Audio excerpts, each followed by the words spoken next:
미디어가 전하는 이슈에 대한 다양한 분석과 팩트체크까지 바로 보고 뒤집어 보고 꼭꼭 씹어보기 위한 미디어 비평 프로그램 열린 라디오 YTN. 한 주간 뉴스를 꼭꼭 씹어보는 시간 미디어 비평입니다. 오늘은 김원경 문쿨미디어인권연구소장 전화로 연결돼 있습니다. 소장님 안녕하세요. 네, 안녕하세요. 네. 자, SPC 계열 제빵 공장에서 발생한 노동자의 사망. 저는 고 김용균 씨 사망 이후에 이렇게까지 산재 사망 사고가 우리 언론에 많이 오르내린 적이 있었나 싶을 정도로 최근에 많이 보도가 됐는데요. 오늘 이 관련한 보도 내용 함께 이야기 나눠주신다고요? 네. 일단 사고는 15일 새벽 6시 20분경 SPC 계열 SPL 제빵 공장에서 발생했고요. 이 공장은 파리바게트의 반죽과 재료를 납품하는 업체인데 냉장 샌드위치 라인에서 근무 중에 앞치마가 혼합기에 끼어 빨려 들어가면서 23세 여성 노동자가 사망한 것으로 추정하고 있습니다. 네. 2인 1조로 근무하기는 했는데요. 동료 근무자가 잠시 자리를 비운 사이에 참변을 당했다고 합니다. 이 사고와 관련된 언론 보도가 어땠는지 살펴보기 위해서 10월 15일부터 26일까지 네이버 뉴스 검색에서요. SPC 사고라는 키워드로 보도를 추출해 보니까 3,393건이나 되었습니다. 압도적인 보도량이죠. 보도량이 압도적이었다. 이렇게 말씀하셨는데 근데 처음부터 그랬던 건 아니었던 것 같아요. 네. 예, 저희 YTN 라디오도 뭐 꾸준히 산재 예방 캠페인을 벌이고는 있지만 사실 이런 산재 사고가 뭐 하루가 멀다 하고 발생하다 보니까 처음에는 관심을 좀 받지 못했던 것 같습니다. 예, 그렇습니다. 말씀하신 것처럼 모든 노동자의 산재 사망이 언론에 대대적으로 보도되는 것은 아닙니다. 김춘수의 꽃이라는 시가 있잖아요. 네. 저는 언론이 이 꽃이라는 시처럼 그의 이름을 불러주었을 때 우리는 그 죽음의 의미를 더 특별하게 애도하게 되고 더 이상은 이런 죽음이 있어서는 안 된다라면서 제도를 개선하는 그런 여론이 형성된다고 생각을 합니다. 네. 따라서 사고 발생 직후에 언론이 얼마나 제대로 해당 사건의 의미를 파악하고 집중적으로 보도하는가는 굉장히 중요합니다. 하지만 과거 김용균 씨 사망 당시에도 보도 초기에는요, 경향과 한겨레, MBC 등에서만 주요하게 보도하고 2, 3일간 보도하지 않은 언론사들도 많았습니다. 네. 이번에도 사건 초기에는 보도량이 많은 편이 아니었어요. 네이버 뉴스에서 10월 15일 하루에 있었던 이 사건 관련 보도를 찾아봤는데요. 총 53건이었습니다. 그러나 사망 당일 보도는 대부분 단신이고 내용이 그야말로 사망 자체를 알리는 아주 짧은 내용이었습니다. 네. 15일 보도 중에서 눈에 띄는 것은 경인일보였는데요. 경인일보는 관련 기사를 가장 먼저 보도한 언론사이기도 합니다. 그리고 15일 당일 3건의 관련 보도를 했는데 내용도 매우 상세했습니다. 경인일보는 사고가 발생한 지역의 언론사이다 보니까 이후에도 관련 뉴스를 가장 생생하게 전하는 장점이 있어서 높이 평가하고 싶습니다. 네. 한편 방송사 중에서는 SBS와 MBC, JTBC가 당일 저녁 종합 뉴스에서 관련 내용을 다뤘습니다. 15일에 그 한 건도 보도하지 않은 종합일간지는요, 조선일보와 한겨레 세계일보였고요. KBS도 당일 저녁 종합 뉴스에서는 이 이슈를 다루지 않았습니다. 이 사건이 주목받기 시작한 것은 노동자의 사망 다음 날 그 공장에서 칸막이만 친 채 작업이 재개되었다. 이런 보도가 나오면서부터였는데 여론이 악화되기 시작하면서 관련 보도량이 늘었던 것 같습니다. 그렇죠. 그 애초에 사망 사건 보도를 조금 더 충실하고 집중적으로 했다면 SPC 측이 과연 이런 행동을 했을까 하는 아쉬움이 저는 있는 건데요. 네. 말씀하신 것처럼 이번 사고는 사망 그 자체보다 그 이후가 더 문제가 많이 불거졌습니다.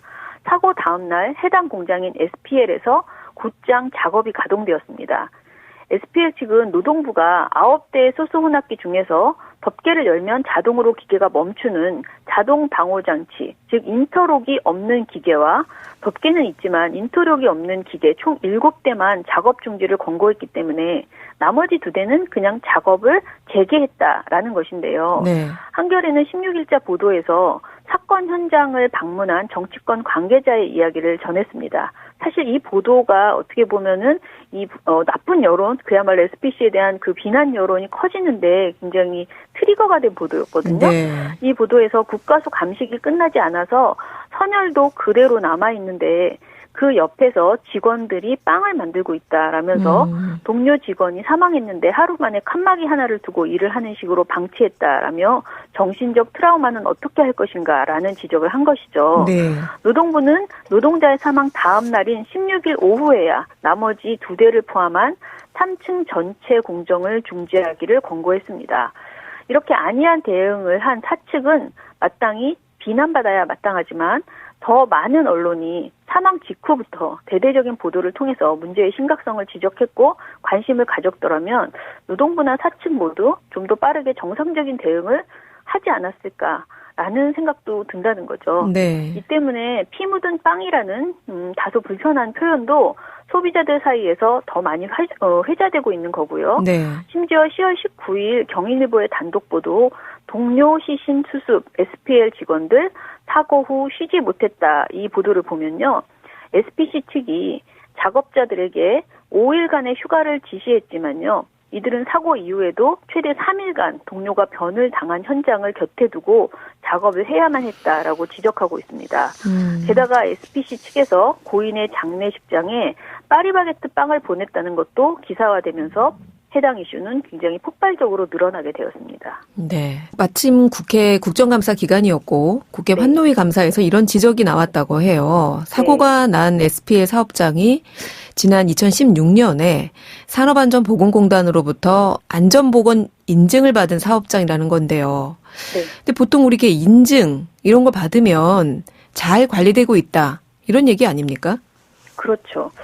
말씀하신 국감 발언은요, 17일에 정의당 이은주 의원이 지적한 것인데요.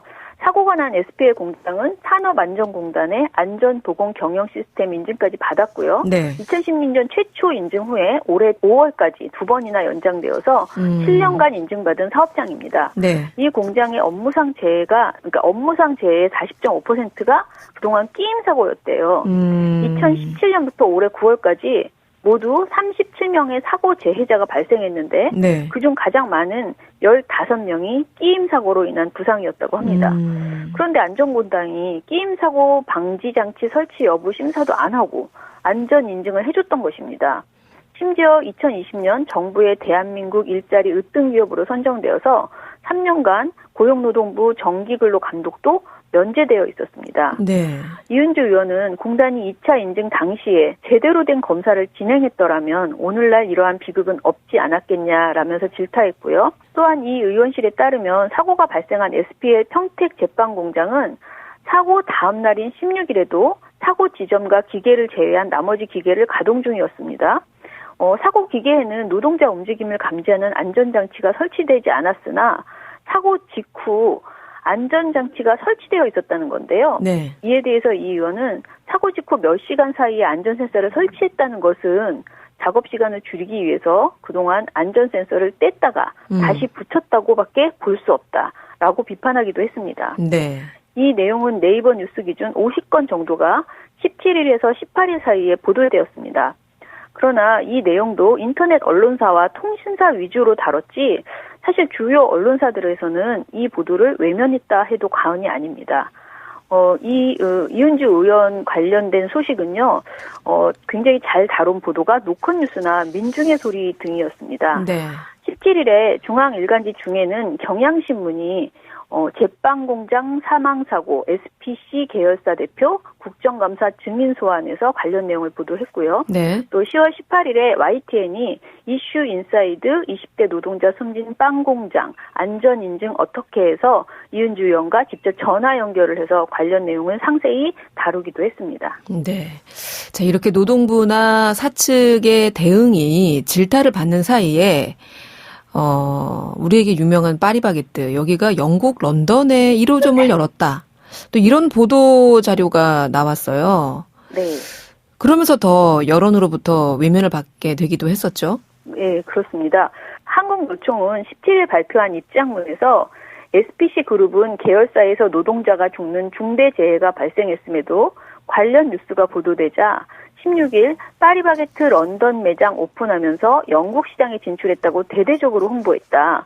파리바게트에 납품하는 재료 작업을 하다가 죽은 노동자에 대해서 애도하기는커녕 관련 기사를 덮으려 했던 것이 아닌가 의심되는 부분이다. 이렇게 지적을 했습니다. 네. 그런데 실제 SPC 그룹은 16일 해당 내용의 보도자료를 배포했습니다. 네. 심지어 노동자의 사망 당일 별다른 보도를 하지 않았던 일부 언론들, 예를 들면 조선일보는요, 네. 17일에 파리바게트 영 진출, 런던에 1호점 열었다라고 보도를 했고요. 네. 정작 사망사고는 18일에야 처음으로 보도했습니다. 그것도 사회 8면 최하단에 보도했습니다. 네. 그런데 더 충격적인 내용도 있습니다. 18일 SBS의 신정은 기자의 취재 파일 공식 사과하더니 제목엔 SPC 빼달라를 보면요. 네. 사고 이후에 SPC 측 입장 등을 취재하는 과정에서 기자가 사측으로부터 뜻밖의 요청을 듣게 됐다는 것입니다. 혹시 제목에서라도 SPC를 빼줄 수 있겠냐, 대신 평택의 한 공장으로 넣어줄 수 있겠냐라는 내용이었습니다. 네. 라고 밝혔어요. 네. 사실 파리바게트 런던 1호점뿐만이 아닙니다. 사망 당일인 15일에는 SPC 그룹이 쉐이크 쉑 싱가포르 9호점 정션 8점을 열었다라는 홍보성 보도가 소설밸류라는 언론사에 등장했는데요. 네. 이 보도는 20일에 스포츠조선에서도 보도됐습니다. 그리고 조선일보는 21일에도 쫄깃 촉촉 도래군 베이글이라는 홍보성 기사를 냈습니다. 이 기사는 온라인 기사는 지금 삭제되어 있지만요. 네. 지면 보도는 확인할 수가 있습니다. 또한 중앙일보에서는 21일에 맛있는 도전, 짱구 캐릭터 키링 20종 출시, MZ세대 굿즈 맛집 등극이라는 보도에서요. SPC 계열사 베스킨라빈스에서 추억의 인기 애니메이션 짱구는 못 말려 속 주요 등장인물의 모습을 담은 키링을 선보였다라고 보도했습니다. 자, 이렇게 사망사고가 났다고 해서 그룹 차원의 홍보를 그럼 전면 중단해야 하느냐. 이런 주장도 나올 수 있죠. 그렇죠. 네. 예. 그러나 사망사고 보도는 외면하면서 이렇게 홍보성 보도는 한다. 이건 좀 독자들로부터 오해를 받을 수 있을 것 같아요. 네. 그리고 또 하나 이번 일련의 보도를 보면서 아쉬웠던 점은 SPC의 허영인 회장의 사과를 그대로 받아 쓰는 보도가 매우 많았다라는 것입니다. 네. 물론 사과했으니까 보도해야죠. 네. 네이버 검색 기준으로 10월 15일부터 26일까지 허영인 사과라는 그 키워드를 넣은 보도를 찾아보니까 총 1,463건이었어요. 네. 아까 제가 네이버에서 이 사고 관련된 보도가 3,393건이라고 했잖아요. 네. 그러면 43% 정도의 보도에서 허영인 회장의 사과를 보도한 것입니다. 그러나 허영인 회장은 기자회견장에서 사과문만 읽고 질의응답도 하지 않았습니다. 이들 보도 중에서 질의응답도 하지 않았다라는 내용이 있는 보도가 몇 건일까 보니까 단 3건 뿐이었습니다. 네. 대부분 사과 자체를 받아 쓰는 내용이었고요. 중앙일보의 10월 21일 보도 SPC 회장 대국민 사과 7번 고개 숙이며 내 불찰 이런 보도처럼 제목에서부터 7번 고개를 숙였다라고 횟수까지 강조한 보도도 있었습니다. 네. 자, 이렇게 여파가 계속되니까 대통령도 이 부분에 대해서 문제는 없었는지 파악해라. 네. 이런 지시도 내렸고요. 또 출근길 문답에서도 다시 한번 재차 언급하기도 했는데 그렇습니다. 사실 말로는 구조적인 문제를 개선하라라고 하는데요. 네. 그렇다면 상식적으로 중대재해처벌법에 대한 재점검이 가장 근본적인 구조적 문제 아닐까 싶은데요. 네. 올 1월 27일에 중대재해처벌법이 시행된 이후 이미 9개월이 지났지만 여전히 산재 사망사고는 하루 평균 2건 이상입니다. 올해 1월에서 8월 산재 사망자가 432명으로 작년보다 9명 적을 뿐입니다. 네. 근로자 1만 명당 산재 사망자가 2021년 0.43명으로 역대 최저치이긴 하지만요. OECD 평균은 0.29명입니다. 사업주들이 법 시행으로 안전관리 관련 서류를 늘리는 등 형식적으로 처벌을 피하려는 꼼수만 늘어나고 있다. 네. 법무팀에 투자하고 있다. 이런 보도들도 나오고 있습니다. 재계는 사주까지 무리하게 처벌해서 위축시키는 것이다. 라면서 10월 13일에 두성산업이 위헌 심판까지 신청해 놓은 상태입니다. 네. 하지만 1명 이상 사망, 동일 사고 6개월 이상 치료, 필요 부상자 2명 이상, 동일 유해 요인 급성 중독 등 직업병 1년 이내 3명 이상 등 재해로 또 재해 규정이 협소하고 업무로 인한 재해임을 입증해야 하고요. 또 사업주의 안전관리 및 조치 의무 미이행도 입증되어야 하고 하청인 경우에는 어차피 원청 사업주는 대상도 되지 않습니다. 지금 대상이 되기 어렵습니다. 중대재해처벌법을 이제 설명해 주시는 거죠? 예, 그렇죠. 네. 예, 산재 사망서가 이렇게 사회적 논란이 되면 구조적인 한계를 짚고 대안을 마련해야 한다라는 지적을 언론이 보다 중점적으로 보도해야 마땅합니다. 네. 그러나 중대재해법 무력화 지적은 한겨레나 경향 정도만 보도하고 있다 해도 과언이 아닙니다. 최근 좋은 사설이 좀 있었는데요. 한겨레 10월 18일 사설 파리바게트 참사 보고도 중대재해법 무력화할 텐가에서요. 윤석열 대통령은 사고 소식을 접한 뒤 구조적 문제가 없는지 파악하라고 지시했다. 이번 사고의 구조적 문제는 결국 경영 책임자가 중대재해처벌법의 안전 의무를 외면한 데 있다. 그런데도 정부와 여당은 중대재해처벌법 무력화에 여념이 없다. 기획재정부가 지난 8월 노동부의 경영 책임자 형사처벌 규정의 삭제를 제안한 사실도 최근에 드러났다.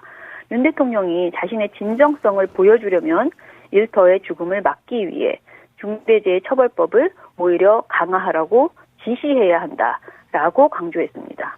네. 자, 오늘 김원경 소장님하고 SPC 계열 제빵공장 노동자의 사망 사고를 다뤘던 언론 보도 내용들 적절했나 쭉 살펴봤는데요.